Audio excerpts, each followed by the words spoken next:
بسم اللہ الرحمن الرحیم۔ جب حضرت آدم علیہ السلام کی شان علمی تمام جنات و ملائکہ پر آشکارا اور واضح ہو گئی تو اب آدم علیہ السلام کا اعزاز اور بڑھتا ہے، یعنی یہ کہ فرشتوں کو حکم ہوتا ہے کہ آدم علیہ السلام کے لیے سونے کا ایک تخت تیار کریں۔ چنانچہ اسی وقت اس شان و شوکت کا ایک تخت تیار ہوا جس کے 300 پائے تو یاقوت سرخ کے تھے اور دوسری تیاری کی تو کوئی انتہا ہی نہ تھی۔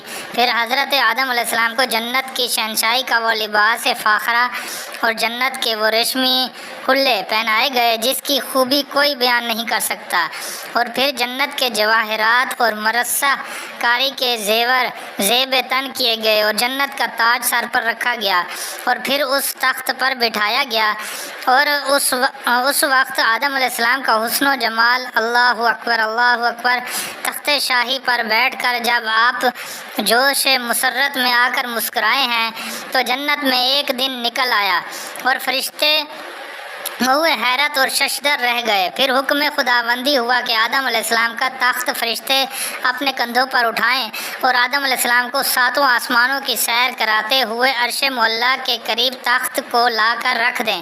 چنانچہ فرشتوں نے ایسا ہی کیا، یعنی 7 آسمانوں میں آپ کا جلوس نکالا اور پھر عرش معلیٰ کے قریب آپ کا تخت زریں لا کر رکھ دیا، اور اب 14 طبق کے فرشتوں کو آدم علیہ السلام کی زیارت کا حکم آیا۔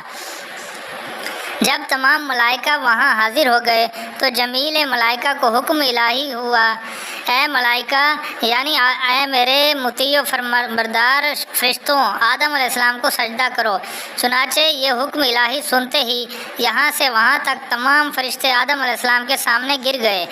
لکھا ہے کہ سب سے پہلے حکم الہی سن کر سجدے میں جو گرے ہیں وہ حضرت جبرائیل علیہ السلام ہیں، جن کو سب سے اعلیٰ خدمت اللہ تعالیٰ کی جانب سے مرحمت ہوئی، یعنی آپ کو وحی کا کام اور اپنا امین بنایا۔ اور پھر میکائیل علیہ السلام سجدے میں گئے، جن کو اس صلے میں بارآن رحمت کا کام عطا ہوا۔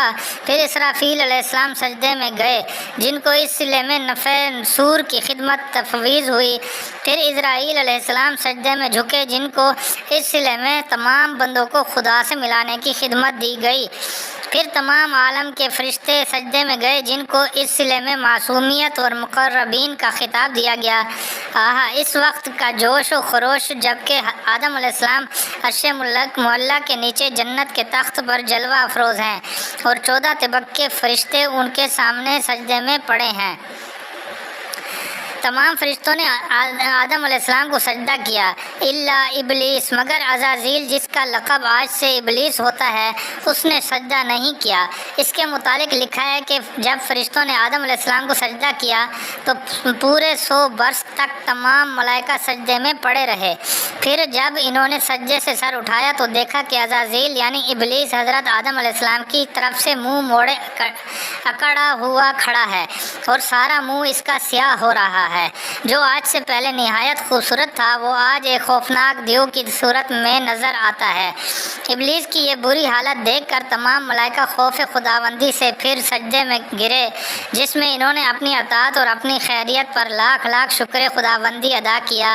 یہاں جناب رسول اللہ صلی اللہ علیہ وسلم فرماتے ہیں کہ یہ 2 سجدے فرشتوں کے مولا کو پسند آئے، اسی لیے اس نے تمام بندوں پر نماز میں 2 سجدے فرض کیے کہ ایک فرما برداری کا اور دوسرا فرما برداری کے ادا کرنے کے شکریہ کا۔ یعنی اے ابلیس، آدم علیہ السلام کو سجدہ کرنے سے تجھے کس چیز نے روکا؟ اس سے کہ بنایا میں نے اس کو اپنے ہاتھوں سے۔ ابلیس تو نے غرور کیا، تو نے اپنے آپ کو بڑا مرتبہ والا سمجھا۔ چنانچہ جواب میں ابلیس کہتا کیا ہے، یعنی اے خداوند، میں آدم علیہ السلام سے بہتر ہوں کیونکہ مجھے تو نے آگ سے پیدا کیا اور آدم علیہ السلام کو خاک سے، پھر میں آگ کا بنا ہوا خاک کے پتلے کو کیوں سجدہ کروں؟ کتب تفاسیر و تواریخ میں مرقوم ہے کہ ابلیس نے صرف اس زعم میں یہ نافرمانی کی آدم علیہ السلام کی اصل اعلیٰ اور افضل نہیں ہے، یعنی مٹی آدم علیہ السلام کی اصل ہے، مگر ابلیس خاک کی بزرگی اور اس کے صفات سے بالکل غافل رہا اور اس کی خوبیوں میں سے ایک خوبی بھی اس کے ذہن میں نہ آئی۔ اسے یہ خبر نہ تھی کہ خاک میں بے انتہا بردباری کا مادہ ہے جو عالم کا بوجھ کو آسانی سے کھینچ سکے گی اور وہ بار برداری سے منہ نہ پھیرے گی اور تمام جہاں کو فائدہ پہنچائے گی۔ جو کوئی اس کے ساتھ جفا کرے گا یہ اس کے ساتھ وفا کرے گی، اور جو کوئی اس میں امانت رکھے گا یہ اس میں خیانت نہ کرے گی بلکہ بہت کچھ بڑھا کر اسے دے گی، اور ہر حال میں فروتنی اور تواضع اور انکساری اس کا شیوا ہوگا۔ بخلاف اس کے آگ کے صفات یہ ہیں کہ وہ آزاد ہے اور نقصان دہ ہے۔ اگر بعض چیزوں کو اس سے نفع ہے لیکن ضرر اور نقصان اس کے بہت زیادہ ہیں۔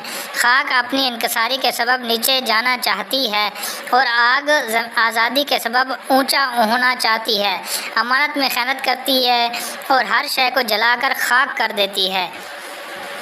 جب ابلیس نے ازروئے غرور و تکبر آدم علیہ السلام کو سجدہ کرنے سے انکار کیا تو اسی وقت ارشاد عالی ہوا، یعنی فرمایا اللہ تعالیٰ نے، اے ابلیس آسمانوں سے نکل، تو راندہ درگاہ ہو گیا اور آج سے قیامت تک تجھ پر میری لعنت برسے گی۔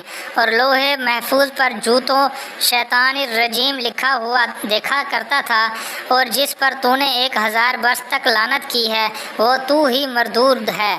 چنانچہ یہ حکم ہوتے ہی ابلیس کا تمام لباس بزرگی و کرامت اتار لیا گیا اور اس کو لعنت و پھٹکار کا پاجامہ پہنایا دیا گیا اور ملعون کر کے مقام قرب سے نکال دیا گیا۔ پھر سب سے پہلے حضرت جبرائیل علیہ السلام نے اس پر لعنت کی، پھر میکائیل علیہ السلام نے، پھر اسرافیل علیہ السلام نے، پھر تمام ملائکہ نے اس پر لعنت کا مینہ برسایا۔ لکھا ہے کہ شیطان کا حسن و جمال ملائکہ سے اچھا اور بہت اچھا تھا۔ اس کے بازوؤں میں جو پر تھے وہ یاقوت سرخ اور زمرد سبز کے تھے اور نہایت نورانی صورت تھی، مگر آج غرور و نافرمانی کے سبب ایسی صورت ہو گئی کہ جو دیکھتا تھا وہ اس پر لعنت ملامت کرتا تھا۔ اس کے بعد فرشتوں نے اس کے پر نوچے اور آسمان سے زمین پر پھینکنا چاہا تو نہایت واویلا کرتے ہوئے ابلیس نے حضور رب العزت میں عرض کیا، یعنی خداوند اگر تو اپنی حضوری سے مجھے نکالتا اور راندہ درگاہ کرتا ہے تو کم از کم ایک مہلت مجھے ضرور دی جائے، وہ یہ کہ میں قیامت تک زندہ رہوں، چونکہ اس کی درگاہ میں سائل کا سوال پورا کیا جاتا ہے، سائل کو نہیں دیکھا جاتا کہ وہ نیک ہے یا بد ہے۔ اسی وقت ارشاد ہوا، یعنی اے ابلیس ہم نے تجھے مہلت دی کہ اب تو قیامت تک زندہ رہے گا۔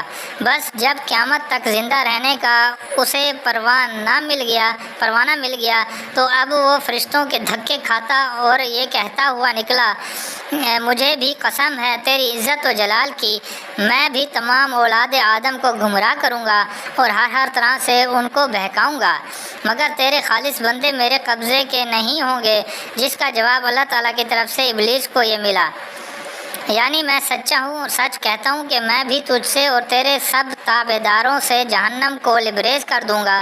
اس کے بعد ملائکہ نے ابلیس لعین کو پکڑا اور آسمانوں سے کھینچتے ہوئے اسے زمین پر لائے اور ایک زخار سمندر میں اسے ڈبو دیا، جہاں سال وہ اس میں ڈوبا رہا۔ پھر جب اس لعین نے سمندر میں سے اپنا منہ نکالا تو چہرہ اس کا سیاہ جھلسا ہوا اور آنکھیں نیلی ڈرونی۔ نعوذ باللہ۔ لکھا ہے کہ ابلیس کی اس دن سے ایسی خوفناک صورت کر دی گئی کہ جو کوئی اسے اصلی صورت میں دیکھ لے تو مارے دہشت کے اس کا کلیجہ پھٹ جائے اور اسی وقت مر جائے۔